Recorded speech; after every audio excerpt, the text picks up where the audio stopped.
created a movie that won an award. Would you like to talk about that?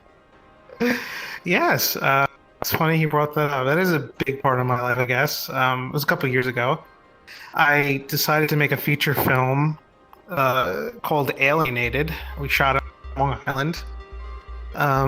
It's about a detective father who is watching over his estranged daughter over a 3-day weekend, and she's suffering PTSD, depression due to nightly visitors, and he's torn between believing in evidence because he's a cop and that's what he's trained, or believing his daughter. And it's on Amazon Prime. I'm very proud of it. It's a little thing, but I'm very proud of it. And yeah, that was a couple of years ago. I can go into more depth about it if you want the behind the scenes of it, but that's the synopsis. Please do. I'd love to Go hear. ahead.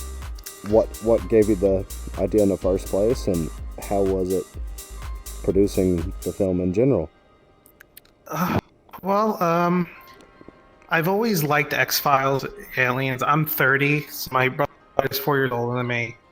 Got me into that, and always had a thing with aliens. And I love movies, love filmmaking. So I decided, I always say start with a horror film, and it's not even that much of a horror film; it's more of a drama. But I decided to make it, and because they say start with horror. And I was a big fan of Last of Us, Life is Strange. Those are video games. And it really pushed me to be like, I want to make a story. So I ended up actually answering an ad on Reddit from someone who says, hey, is anyone on Long Island interested in filmmaking? Turned out that was going to be my future friend and producer, Anthony Puzetta, who ended up being the producer and making the film a reality. And I ended up to focus on directing, which was really nice of him. It was a mess. It was a mess behind the scenes, but we pulled it off, which was the best thing. I ended up winning the Long Island International Film Expo Best Feature Film, which was really nice to do. But with COVID, I didn't get the network, which kind of stinks, but I did win. Another fun fact about the movie is I posted online looking to finish the film production-wise, and I ended up talking to this wonderful woman who ended up being my girlfriend, and she's a video editor from LA. She ended up moving out to New York. She did the trailer for me. She did a phenomenal job. Makes me want to watch it again. Agreed. Thank you. And we're living together now, and we're very much in love. And it's because of that I found love, and it's just kind of a nice thing. And that the whole movie kind of woven my future plans in life, which is really nice. Do you have a life experience that you'd like to share with me that has formed the person you are now at 30, for better or worse? Oh God, every stage I think in life leads you somewhere, and I like to think that I've said this to my girlfriend. I don't regret anything in my life because it led me to this point.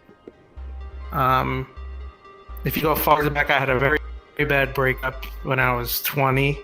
That would have never led me to do the next thing, which was I ended up founding a video game convention for retro video games on Long Island. Long Island International Retro Video Game Expo. I think that's it.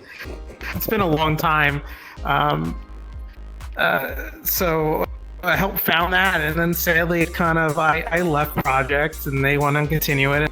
It's fantastic. We're in good terms. And from there, I was very down in the dumps, and then I was like, you know what? I've had this script that I'm workshopping, and I was like, you know, next step, let's make a movie. So every time I've done something, it's led to something, for better or worse, but I don't regret where I've been. So there's 2 projects I've done that are kind of significant. Chelsea, we gotta go. Chelsea.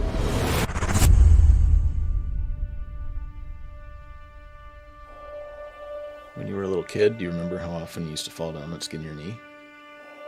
You would bounce right back up and go out and play. You were so strong. Just don't lose yourself.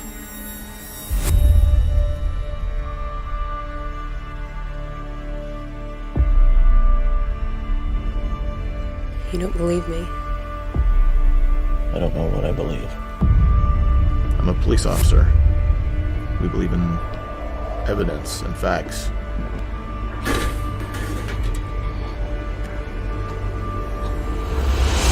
I guess everything changes. You're never around. I'm here now. The doctors say she has PTSD. Showing signs of sexual assault. I need you to believe me. This is all a figment of your imagination.